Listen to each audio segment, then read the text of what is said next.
네, 이번 3강에서는 실전으로 분야별, 면접 유형별, 분야별로 이 문제를 통해서 어떻게 이제 생각을 해야 되는지를 한번 얘기를 나눠보도록 하겠습니다.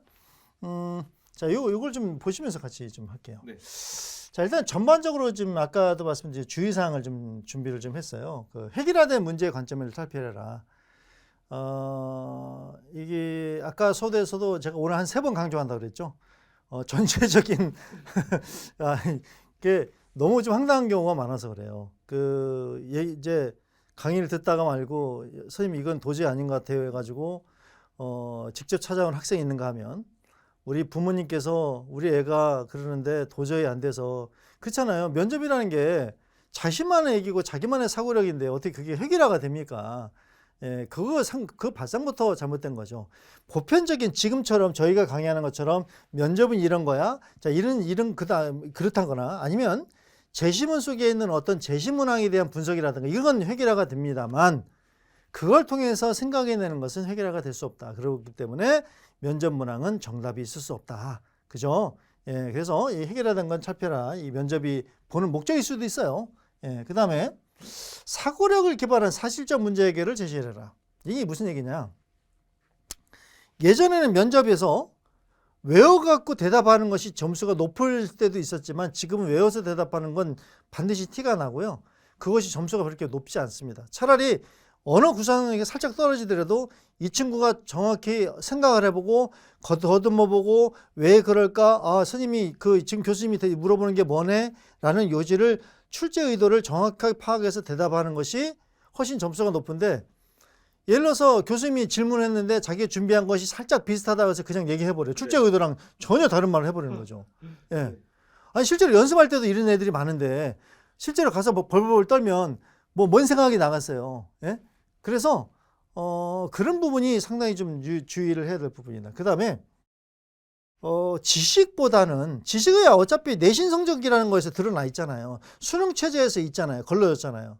그렇기 때문에 지식보다는 지혜력에 집중을 해서 준비를 하는 것이 맞다라는 게 저희들이 보는 관점입니다. 자, 또 주의사항 하나 또 뭐 혹시 우리 사소한 거라도 우리 원장님 있으면 하나 더 생각나는 거. 처음 MMI 시작했을 때부터 네. 한참 전부터 얘기했던 것 같은데요. 네. 여기서 지혜력도 그렇고 사고력도 그렇고 네. 이제 결과적으로 우리 친구들한테 처음에 사고력 수학이나 아니면은 이런 논술 같은 걸 할 때 보는 게 그 상황에 충분히 빠져라. 그리고 이걸 깊이 봐라인 거거든요. 그래서 한 가지 이야기하고 싶은 부분은 이 상황을 남의 상황을 생각하지 말고 내 상황이라고 생각하고 주변에 그러면 어떠한 상황들이 펼쳐졌을지 그 다음에 내가 무엇을 할 수 있고 어디까지는 쉽지 않겠다라는 것들에 대해서 정말로 약간 영화나 드라마를 보는 것처럼 푹 빠져서 생각하면 조금 더 여기에 대한 아이디어가 더 나오지 않을까? 근데 얘가 푹 빠졌는데 오히려 전혀 MMI에 모험담한 거 아니면 그냥 떨어지는 거잖아. 그게 이제 이 MMI 방향 아닐까요? 네, 그러니까요. 맞습니다. 이게 하루아침에 되는 게 아니에요. 맞습니다. 하루아침에 되는 게 아닌데 그렇다면 이제 집중적으로 몰입 교육이라는 게 있듯이 진짜 몰입을 해야 되는데 그게 좀 쉽지는 않더라고요. 여건상. 하여튼 그렇습니다. 자, 그러면은 우리 유형별로 이제 저희들이 이제 하나씩 준비를 해봤어요. 뭐 학생부 자소서에 대한 내용, 그다음 창안 능력을 평가하기 위한 내용, 상황 대처 능력을 묻는 상황 내용, 상황 판단 내용, 그다음에 인성과 적성을 파악하기 위한 유형, 그다음에 이성적 논리적 문제를 평가하는 유형, 이렇게 저희들이 이제 5개에다가 기본적인 것까지 6개를 뒤에 준비를 해봤습니다. 저는 물론 뭐 뒤에 뭐 원장님 같이 뭐 보셨으니까 그렇지만 어떤 게 우리 가장 어려워 보이세요? 아이들이 실수를 가장 많이 하는 건 저는 3번, 1번, 오히려 이런 것들인 것 같고요. 네. 너무 쉽게 생각한다라는 네. 경우 같고 실제로 아이들하고 이야기하면서 고민거리는 이제 5번이나 이런 내용들이죠. 네. 제가 봤을 때는 실제로는 그러니까 이런 거예요. 상황을 하러 왔는데 상황을 들을 걸 이제 부모님 오셨는데 제가 학생부 자기소개서를 위주로 해준 경우도 있어요. 근데 어머니께서 뭐 난리를 치신 거예요. 왜 이거 해주냐? 해보니까 얘는 잘하는데 얘가 안 돼요. 그런 경우 많죠. 진짜 10명 중에 8명이 얘가 안 돼요. 진짜 자기 얘기가 안 돼요. 그러니까 이게 지금 그래서 아까 말씀드렸듯이 그래서 획일화된 수업이 안 맞다는 게 그런 겁니다. 애들은 똑똑하니까 오히려 이런 거는 몇 번 한 일주일 한 4, 5일 정도 한 뭐 3시간, 2시간 강의로 한 3-4번 하면 이런 것들은 어느 정도 돼요. 근데 오히려 거꾸로 안 되는 게 뭐냐면 얘고요. 실질은 그다음에 저는 요게 안 되더라고요. 창안 능력. 이게 창의성이잖아요. 네. 그러니까 이게 안 되고 또 하나가 뭐 머리 좋은 친구들은 되죠. 하지만 이제 그냥 뭐 학교에 주어진 공부만 했던 교과 전형 애들 이런 게 좀 떨어져요. 그다음에 이제 이성적 논리적 문제인데요. 이게 애들이 이제 좀 의사는 무조건 착하면 된다는 잘못된 인식을 갖고 하다 보니까 이게 좀 약해요. 예, 그래서 어느 하나 좀 빼뜨릴 수 없는 유형이라고 좀 봅니다. 예, 하여튼간 하나씩 볼까요? 자, 첫 번째 이거는 이제 이 아까 5가지는 없지만 기본적인 사고 체계를 묻는 문제. 네. 미래에서 한번 읽어볼게요. 제가 미래 사회의 종교 위상은 현재나 과거에 비해 어떻게 변화할까? 자신이 종교를 가지고 있으면 그 종교를 바탕으로 설명해도 되고 종교를 가지고 있지 않으면 역시 무종교 상태를 유지하면서 질문에 답하든지 아니면 다른 종교를 예를 들어 설명해도 좋다. 문제는 뭐냐? 미래 사회 종교 위상은 현재나 과거에 비해 어떻게 변화할 것이냐 예측을 하라라는 건데 자신의 종교를 얘기하든 종교가 없다면 종교가 없는 상태든 아니면 다른 종교를 빗대서 얘기하든 좋다라는 겁니다. 자, 요거는 이제 기본적으로 어떤 거를 해도 상관없지만 기본적으로 문제를 바라보는 시각이 제대로 돼 있냐는 걸 보는 문제입니다. 정답이 있을 수가 없죠. 그죠? 그러니까 이 문제를 네가 정확히 듣고 나는 이것이 이렇다고 생각합니다. 라는 어떤 자기 체화에 대한 문제도 있을 수 있고요. 그죠? 자기 체화를 해야 그 당사자, 면접 당사자의 사고 체계를 읽을 수 있는 거니까요. 그죠? 예. 그렇습니다. 또 우리 원장님은 또 요거에 대해서 어떻게 이런 유사한 문제들을 할 때 우리 친구들이 가장 놓치고 있는 부분들이 그 용어에 대한 정의인 것 같아요. 네. 그래서 이 종교를 어디까지를 바라보는 것이냐.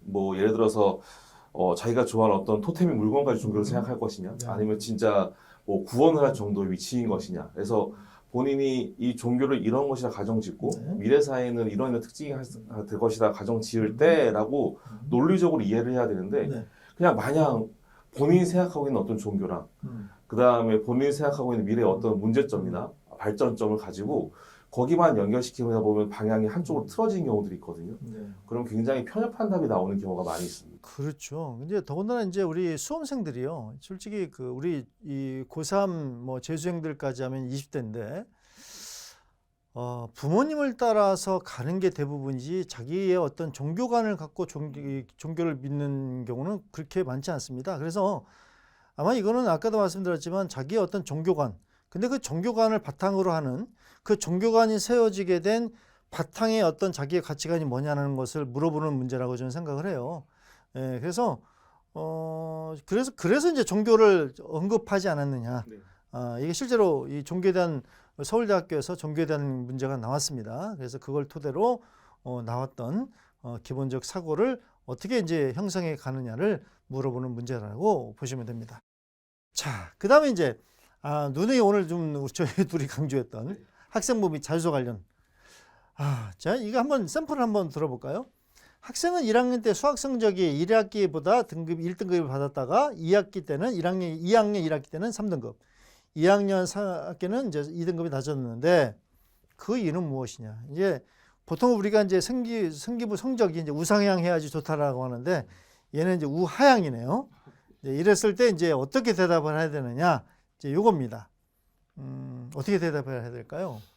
일단 친구들한테 실제 면접처럼 분위기를 만들고 이런 질문을 하면 치사하게 이런 걸 물어보나요? 이런 경우가 많더라고요. 그런데 사실은 치사한 게 아니라 실제로 궁금한 부분들인 거거든요. 그래서 준비를 해야 될 텐데요. 본인이 이거를 숨기려고 하는 게 아니라 왜 이러한 상황이 있을 뿐이 없었는지에 대한 그 당시 상황들을 생각을 해봐야 될 것 같고요. 어쨌든 간에 내가 에너지가 떨어졌었다, 아니면 열심히 하지 못했다라는 관점보다는 어느 쪽에 에너지를 쏟고 있어서 정도가 더 표현이 좋지 않을까, 이 정도 얘기를 하고 있습니다. 네. 그렇죠. 뭐 좀 더 구체적으로 좀 설명드린다면 요거 이제 이 성적이 내려갔을 때는 왜 내려갔는지에 대한 언급도 중요하지만 이 면접의 어떤 기본 틀을 아셔야 돼요. 면접의 채점을. 면접은 이 감점 제도가 아니고 가산점 제도입니다. 자, 그럼 우리 학부모님이나 학생들이 한번 생각해 보세요. 자, 이걸 왜 물어볼까요?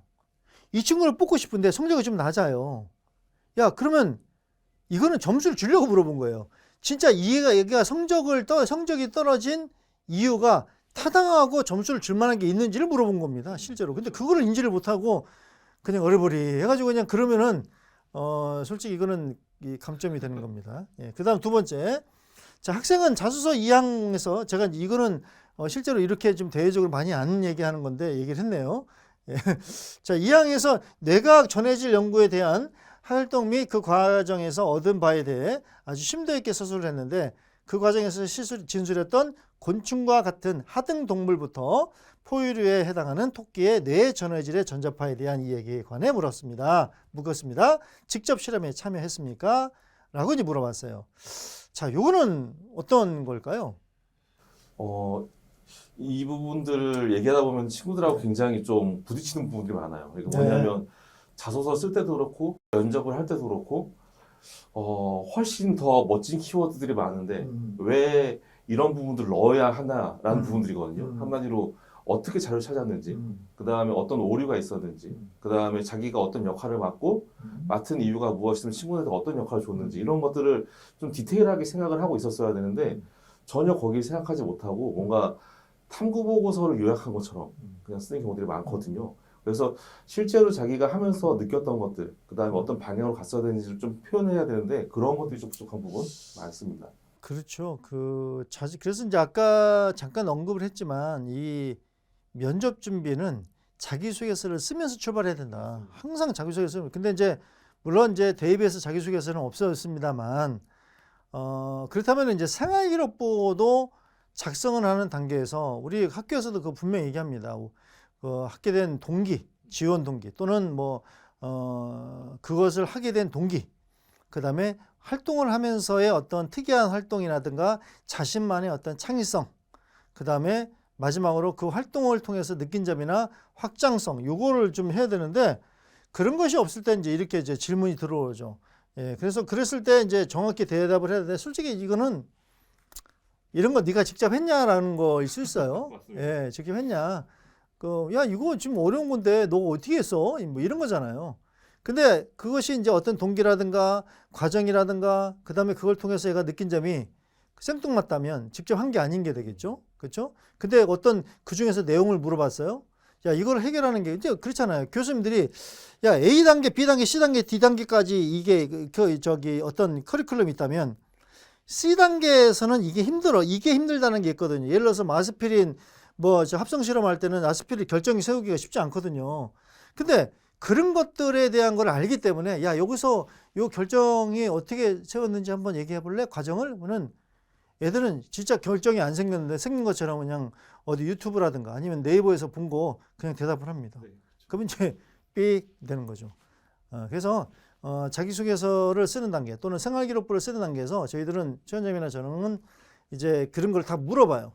그래서 그게 맞으면 써라 라고 얘기를 합니다. 절대 유의할 사항이에요. 자, 그 다음 창안 능력을 평가를 하는 건 내용입니다. 한번 우리 원장님 좀 깁니다. 원장님이 한번 읽어주시죠. 네, 이 고등학생 A가 같은 반 학생 3명과 조를 구성해서 과학실험을 수행해왔고 반에서 최우수 평가를 받아서 이 반의 대표로 나가야 되는데 이 A는 같은 조 학생 3명과 함께 교내 과학경진대회 열리는 일주일 전부터 진행하다 보니까 마지막 실험에 이제 문제가 생기는 거죠.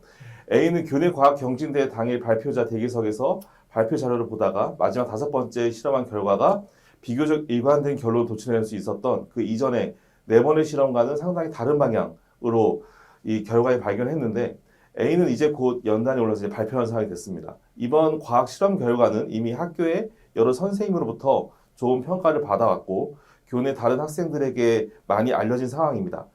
담임 선생님과 같은 조원들은 교내 과학 경진대 수상에 대해 큰 기대를 하고 있는 상황이고요. 이때 A는 같은 조 학생들과 이번 과학 실험에서 구축한 이 성공적인 협력 관계를 바탕으로 이후에 후속 공동 실험을 하기로 계획까지 하고 있습니다. 이때 A가 어떤 역할을 할 것이냐, 어떻게 진행할 어떻게 이제 하겠습니까? 근데 이제 요약을 해보면 이런 겁니다. 3명이 같은 조인데 과학경진대 이제 열리기 전에 5번의 실험을 반복을 했습니다. 근데 5번의 실험 결과가 비교적 어떤 그 일관되게 이제 한 방향으로 나왔는데 갑자기 이제 이 5번째 실험에서 그 전에 4번째 실험과는 다른 결과가 이제 나온 거죠. 그렇다면 이제 과연 이걸 알았을 때 과연 이제 발표를 지금 본대를 나가야 될 상황에서 또 더 큰 데를 나가야 될 상황에서 주변의 선임이라든가 주변 친구들은 다 기대를 하고 있는 상황에서 과연 이거를 어떻게 얘기를 해야 되겠느냐라는 겁니다. 자, 이 부분에 대해서 원장님이 먼저 말씀하실까요? 제가 먼저 얘기할까요? 제가 먼저 얘기할까요? 자, 이거는요. 여긴 창안 능력이라고 했잖아요. 기본적으로 창안 능력보다도 어떤 그 윤리적인 문제에서 저는 먼저 짚고 들어가야 될 부분이 좀 있습니다. 근데 이제 윤리적인 부분에서 사실대로 얘기를 한다는 것도 중요하겠지만 이 사실대로 얘기하는 거의 포인트가 아니고요. 실은 실험이라는 것은 잘 할 수도 있고 못 될 수도 있습니다. 그러니까 사실대로 얘기하는 것은 내 잘못을 시인한다는 측면도 있지만 실험이라는 것은 결과값이 어떤 변인에 따라서 달라질 수 있는 여러 가지 개연성을 갖고 있잖아요. 그렇다면은 이런 것들을 받아들이고 그런 부분에 대한 조언을 구하고 그것에 대해서 오히려 좀 더 연구한다는 비밀을 먼저 말을 하는 것이 중요하다라고 저는 얘기를 하거든요. 왜 그러냐면, 자, 이런 게 있어요. 자기소개서라든가 면접을 할 때, 고등학생으로서 할 수 없는 역량이 있어요. 분명히 있습니다. 근데 고등학생으로서 했다라고 얘기를 한단 말이에요. 그러면 오히려 거짓말이잖아요. 그죠? 그러면 차라리 내가 고등학생으로서 이거는 실패했다. 하지만 내가 이것이 어떤 부분에서 어떤 변일마다의 변화를 주고 실패했는지는 나는 아니까 그 이유적인 데이터에 이런 걸 가지고 더 하고 싶다. 이게 실질적으로 이게 더 사실적이고 더 점수를 더 받거든요. 실제로 원장님도 많은 지도를 이 경진대 준비 많이 하셨겠지만 이 경진대라는 게 꼭 성공을 한다고 해서 상을 받는 건 아닙니다. 예. 그래서 그런 어떤 방향성, 이런 거에 대해서 사실적으로 얘기를 해주는 것이 오히려 더 좋고 거기다가 앞으로 이런 방향이 있으니 이런 변이 있으니 이런 부분에서 더 이렇게 한번 해보고 싶다라는 자기의 의지를 얘기하는 것이 훨씬 더 점수가 높을 수 있다. 이제 이렇게 얘기를 합니다. 원장님 뭐 저도 같은 의견인데요. 사실 실제로 아이들하고 같이 뭐 수행 평가에 대한 것들을 친구들이 주제를 갖고 와서 같이 나눈다거나 아니면 본인의 진로 방향에 대해서 이야기를 나누다 보면 가끔씩 네이처에서 나온 자료 논문도 보게 되고 그다음에 뉴스도 보게 되죠. 그러면은 친구들은 이제 이걸 가지고 내가 할 수도 없는 거를 왜 읽느냐라고 생각하는 친구들이 있는가 하면 지금 현재 지식에서 어디까지가 이해가 되는지 그다음에 요번 이 활동이나 논문이 여기까지 발표가 됐지만 실제로 앞으로 더 해야 되는 궁금증이 남아있는 향후 과제들이 남아있거든요. 이제 그런 거 얘기하면서 우리 친구 똑같은 내용인데요. 여기에서도 우리 친구들이 여기까지는 정확하게 알고 있었다라고 표현할 수 있는 거가 항상 있어야 되는 거고 또 하나는 이런 식으로 5번째 실수가 나온 것이 실수라고 하는 것이 아니라 어떤 다른 요인이 끼어 수도 있는 거거든요. 그러면 오히려 향후 과제로 더 아름답게 표현할 수도 있는 겁니다. 대신에 중요한 거는 앞서 말씀한 윤리적이라는 표현인 건데 이제 이 부분을 묵인하거나 아니면은 녹여내 그냥 없애버릴 경우에 나중에 문제가 커진다라는 거죠. 그래서 방향을 정할 때에는 일단 5번째 실험이 나중에 최종적으로 했는데 발표 시기가 얼마 남지 않았었고 이 부분에 대한 그런 변인들에 대한 자료들 가지고 있으니까 추가적으로 실험하면서 이 이유도 알아내고 싶다 정도를 연결하면 충분히 네네네. 근데 이제 제가 원장님 제가 먼저 갖고 이제 원장님 제가 먼저 했던 이유가 아까도 말씀드렸지만 이게 이제 윤리적인 문제 얼핏 보면 윤리적 문제 같아요. 근데 이게 창안 능력 평가예요. 근데 지금 우리 아마 학부모님이라든가 학생들이 저 창안 능력인데 지금 윤리적인 문제네? 라고 주로 좀 그렇게 얘기를 하는 것 같으네 라고 느낄 수 있습니다. 전혀 아니에요. 자, 그게 이제 저희들 강의를 들어야 될 목적 중에 하나입니다. 책으로도 이건 표현하기가 좀 어려운 부분이 있어요. 아까 제가 서두에서 창안 능력이 어렵다는 말씀 드렸잖아요. 왜냐하면 이게 실험이고 그 실험이라든가 과학경진대회라는 것은 그 친구들의 어떤 아이디어가 들어가는 거고 그렇기 때문에 수많은 시행착오를 겪을 것이고 그 시행착오를 겪으면서 나오는 수많은 아이디어와 변형과 도전들이 있을 거란 말이에요. 그죠? 이게 포인트거든요, 실은. 그래서 요거는 그 인성 문제로만 바라볼 수 없는 문제입니다. 아시겠죠? 그래서 요거는 상당히 좀 중요한 문제고 좀 어려운 문제일 수 있다라는 거 다시 한번 강조를 드립니다. 좀 이 온라인상으로 그저 온라인상으로 너무 디테일한 설명을 좀 해주면 책을 안 보면 어떡하죠? 책을 봐야 되는데. 자, 그렇습니다. 여기서부터는 좀 저희가 간단하게만 설명을 좀 드리고 할게요. 자, 이게 상형 대처 능력 평가인데요. 이건 이제 5명이서 이제 여행을 갔더니 예약이 잘못된 거예요. 갔더니 이제 숙소가 예약도 안 돼 있었고, 그 다음에 성수기라서 다른 방도 구할 수 없었고, 예, 뭐 이런 상황에서 뭐 다른 숙소까지 한 10km 떨어져 있고, 그 다음에 버스는 없고, 차는 없고, 뭐 이런 상황에서 과연 어떻게 하겠느냐, 뭐 이런 상황 대처 능력에 대한 평가입니다. 이거는 비교적 애들이 어느 정도 대답을 좀 하는 부분입니다. 원장님 여기에 코멘트 잠깐 뭐 너무 디테일하게는 아니더라도 간단하게 설명을 좀 해주신다면? 실제로 있을 수 있는 일이죠. 그렇죠. 있을 수 있는 일인데 이런 부분이 중요한 것 같아요. 여기서도 저는 그 문장에서 가끔씩 튀어나온 디테일을 봐야 된다고 생각을 하는데요. 마지막에 근처 시가지로 가는 버스가 30분 뒤에 막차라고 했거든요. 네. 근데 이제 우리 친구가 뭔가 자기의 책임과 그 다음에 여기에 대한 소통이 중요하다고 생각해서 그쪽으로 쭉 가다 보면 결과적으로 이런 내용들을 못해요. 이거 우선 뭘 처리할 것인가. 그렇죠. 그 다음에 어떻게 아이들한테 안내를 해야 우리가 피해를 덜 볼 것인가의 관점을 생각을 해야 되는데 이게 너무 인성 문제라고만 생각을 해서 그렇죠. 본인의 잘못을 뉘우치는 데만. 그러니까 내 탓이요 맨날 그렇게만 하고 있어요. 네. 그러면은 이제 대안책이 없는 거거든요. 그래서 이제 아까도 저희가 말씀드렸지만 상황을 분석을 하면서 상황마다 상황이잖아요. 상황이라는 것은 이 지문 안의 상황이 윗단락 상황과 아랫단락 상황이 달라질 수 있는 거고, 그 다음에 여기서도 마지막 문장과 그 전의 문장이 달라질 수 있는 것들이 많습니다. 그럼 상황에 대한 분석으로 가야지 그것을 전체적인 맥락으로 그냥 A다라고 가시면 안 된다.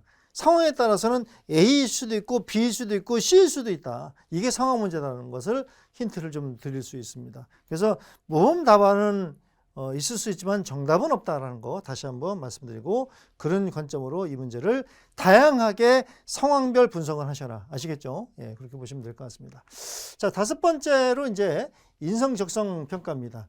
자, 저는 이제 이 문제가 좀 어려웠을 거라고 생각을 해요.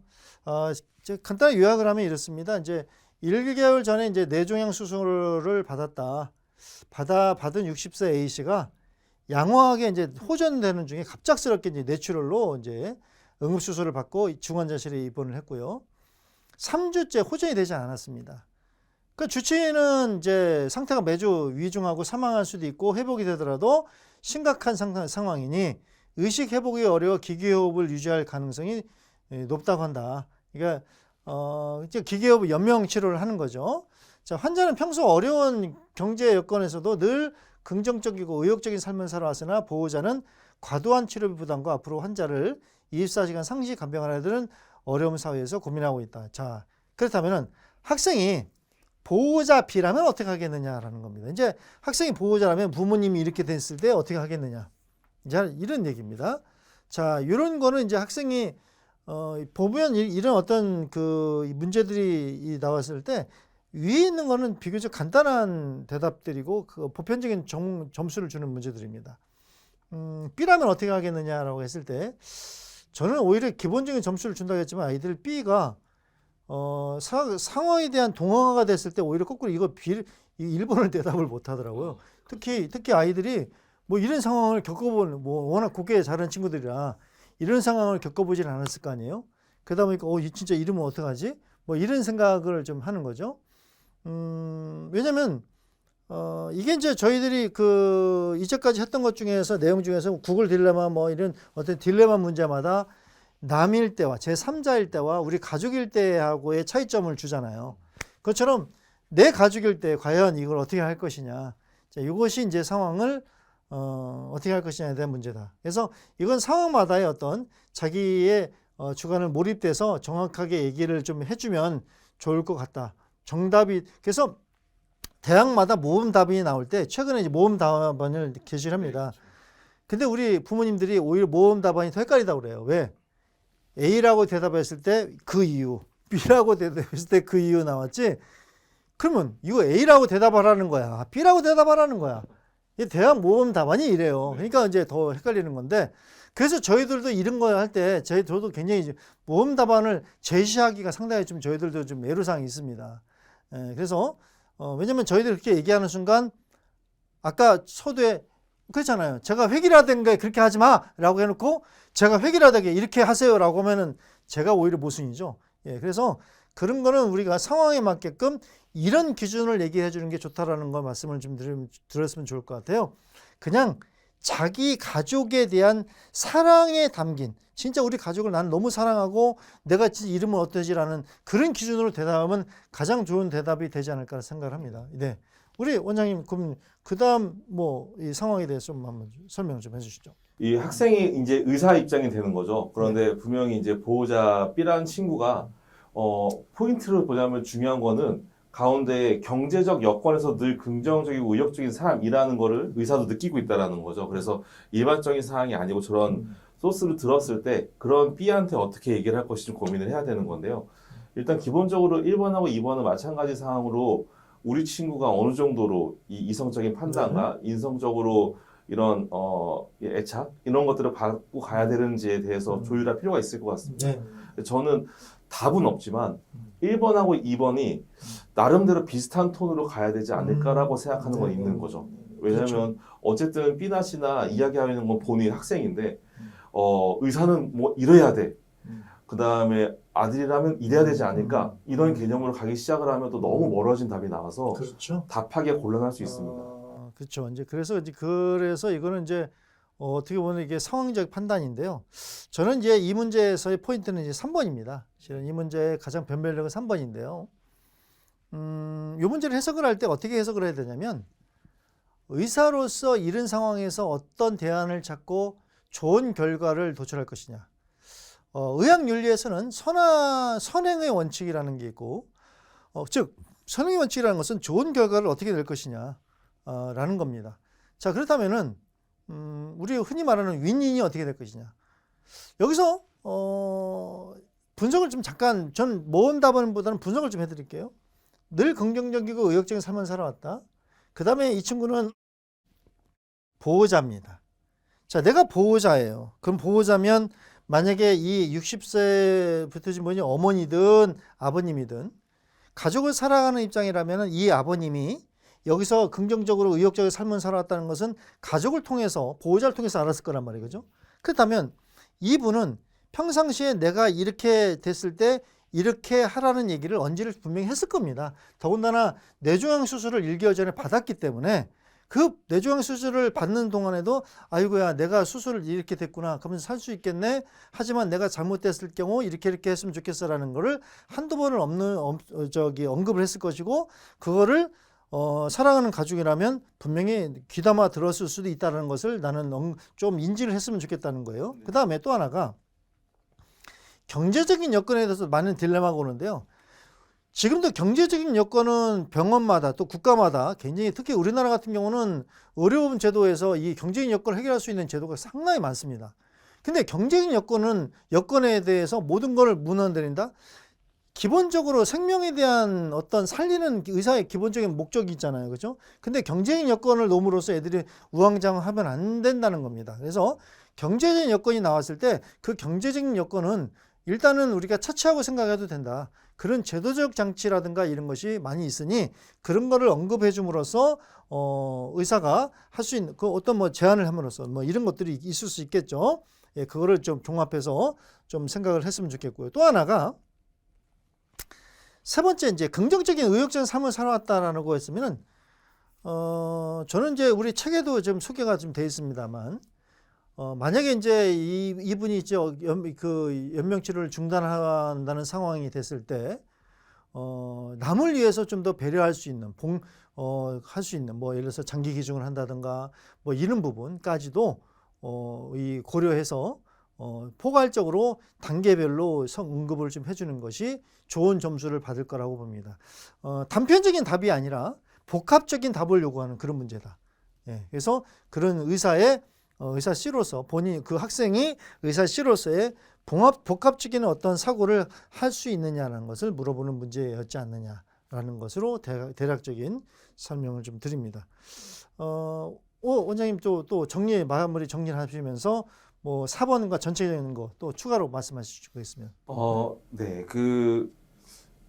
좀 소장님께서 말씀하신 것 중에 굉장히 중요한 부분이 있는데요. 사실 저희가 현실적으로 이렇다라고 보여진 부분도 있는데, 우리가 항상 어떤 일을 하면 현실적으로 이렇게 되는 부분도 있지만, 현실적이 아니라 최대한 노력해야 하면 뭔가 좋은 성과가 나올 수 있는 부분도 있잖아요. 근데 우리 친구들은 스스로 머릿속에서 이 정도가 한계일 텐데 라고 생각하는 경우가 상당히 많습니다. 그런데 여기서 우리가 자료를 봤을 때 3주째 호전이 안 되고 24시간 상시 간병을 해야 되고 이렇게 쓰여 있긴 하지만, 이게 얼마큼 위험한 상황인지는, 어떠한 상황인지는 실제로 이야기를 나눠봐야 알 수 있는 거지, 이런 내용들이거든요. 그렇다면 본인이 이 정도의 것은 되어 있어서 이렇게 보이지만 이런 노력은 더 할 것이라는 얘기를 해야 되는 거가 중요할 것 같다는 생각이 하나 들고요.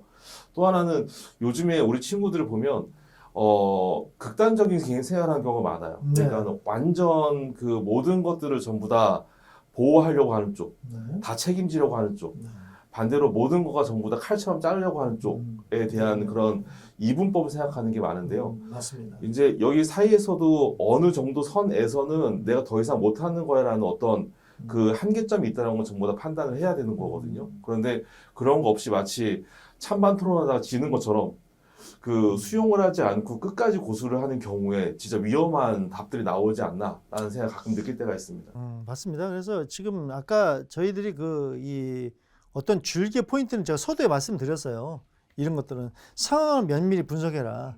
상황을 면밀히 분석을 해야지 그냥 있는 그대로 우리 원장님 말씀하신 것처럼 A냐 B냐로 편가르기가 아니라 상황을 분석해서 이런 상황이면 이렇고 저런 상황이면 저렇고라는 것을 인지를 꼭 하면 좋은 결과를 좀 얻을 수 있다는 거 꼭 말씀을 좀 드립니다. 자, 그 다음 좀 넘어가면요. 자, 저는 아까도 말씀드렸지만 이런 문제 참 어렵죠. 이런 문제 어렵습니다.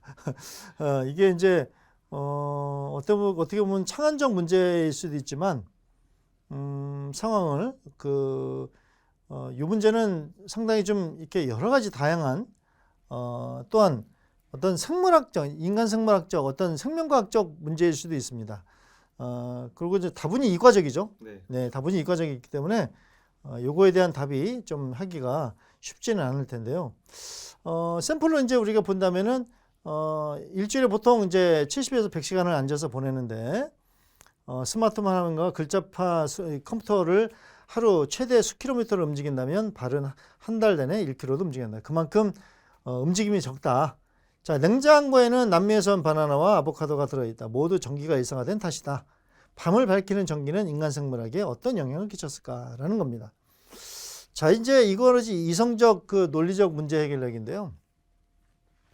이거는 그만큼 어떤 이런 활동과 어떤 자료 조사를 많이 접했던 친구들이 상당히 많은 점수를 얻을 수 있는 겁니다. 왜냐하면 아까도 말씀드린 지식보다는 지혜로움이라고 말씀드렸지만 다분히 이건 또 지식을 요구하는 문제일 수 있고요. 그만큼 많은 독서량과 많은 경험, 그 다음에 어떤 전기로 인해서 인간에게 어떤 많은 영향을 줬던 그런 것들이 이제 떠올라야만 했겠죠. 예를 들어서 아까도 좀 전에 나왔죠. 연명치료라는 거에서 산소호흡기라든가 우리 심장 대수동기라든가 이런 어떤 전기를 비롯하지 않았으면 생명을 살리기 힘든 장비들이 많이 나왔습니다. 그죠? 예, 그런 예를 통해서도 그렇고요. 상당히 많은 예를 들 수 있는 문제들입니다. 네. 또 요거 우리 원장님 추가로 말씀하실 거. 이 사실 문화라던가 그 다음에 경제라던가 어떤 세계화되는 관계 이런 것들은 여태까지 올라왔던 역사가 수단되는 경우도 있지만 네. 실제로 창의적 발상으로 새로운 뭔가 이슈가 되고 변화가 되는 것도 있거든요. 네. 그런 부분에 대해서 고민했으면 좋겠다는 부분 사실 보이는 내용이고요. 네. 또 하나는 말씀드린 것처럼 분석을 정확하게 해야 됩니다. 그래서 왜 저것과 저런 게 연결이 되어 있는지, 이 자료라면 어떻게 되어 있는지인데 내가 봤을 때는 이런 부분들은 여기서 간과되어 있는 부분이 있는 것 같다. 네. 그래서 본인이 어떤 생각하는 방향, 이런 거에 대해서 앞으로 어떤 걸 채웠으면 좋겠는지 또 더 좋다면은 사실 자기의 경험을 같이 이어가기 하는 것도 그렇죠. 굉장히 좋은 답이 될 수 있다고 생각합니다. 맞습니다. 이거는 이제 그 본인이 어떻게 생각하게 어떤 자료를 가지고 얘기하냐도 중요하겠지만 그 자료를 엮어서 얼마만큼 상대방에게 논리적으로 설득하느냐도 굉장히 중요합니다. 네, 그래서 그런 부분이기 때문에 이제 이성적 논리적 문제 해결력이다라고 분류를 좀 했습니다. 자, 구체적인 이런 것들은요. 저희들 책에 그 MMI 2023년도 MMI 책에 다 수록이 좀 돼 있습니다. 다시 원론으로 들어가서 저희가 원론으로 들어가서 면접을 재평가하고 싶다. 왜? 앞으로 가면 갈수록 면접 평가에 대한 것은 늘어날 거면 늘어날 것이고 그 면접마다 곡해되지 않고 제대로 된 답변을 하기 위해서는 어떤 것들을 준비를 해야 되느냐. MMI라는 것이 단순하게 어떤 상황이라든가 인성만 물어봤다면 복합적이고 다양성을 띠고 있다는 것에 대해서 그런 측면에서도 면접을 다시 한번 짚어보는 그런 시간을 가졌습니다. 자, 책을 통해서 우리가 만약에 되지 않은 부분들이 있다면 저희들 여기 나중에 인터넷이라든가 이런 부분을 통해서 질문을 좀 해주시면 많은 도움을 줄 수 있으리라고 봅니다. 자, 마지막으로 우리 인사 한 말씀 드리시죠, 전장님. 네, 오늘 쭉 이야기를 드리고 그 다음에 자료들 이제 보여드리면서 설명을 드렸었는데요. 그 우리 친구들이 입시에 대해서 여태까지 계속 맞춘다라고 생각을 했던 것 같아요. 그런데 면접을 진행하거나 이런 입시 과정을 진행할 때 나를 보여준다는 생각을 많이 하면서 가면 보다 이 MMI도 특히 방마다 비슷한 노력과 관점, 그 다음에 본인의 장점을 보여주지 않을까 생각을 하고요. 그래야지 재밌게 준비를 할 수 있을 것 같습니다. 네, 평상시에 면접을 향한다라는 생각으로 준비를 좀 하고 가면 좋은 결과가 있을 겁니다. 면접뿐만이 아니라 우리 대입에 필요한 그 생활기록부, 그러면 교과까지 수행평가까지 많은 도움이 될 수 있으라고 봅니다. 자, 저희들은 여기까지 하고요. 구체적인 건 다시 한번 나중에 따로 별도로 문의를 좀 바랍니다. 자, 여기까지 마치도록 하겠습니다. 감사합니다. 수고하셨습니다. 수고하셨습니다. 네.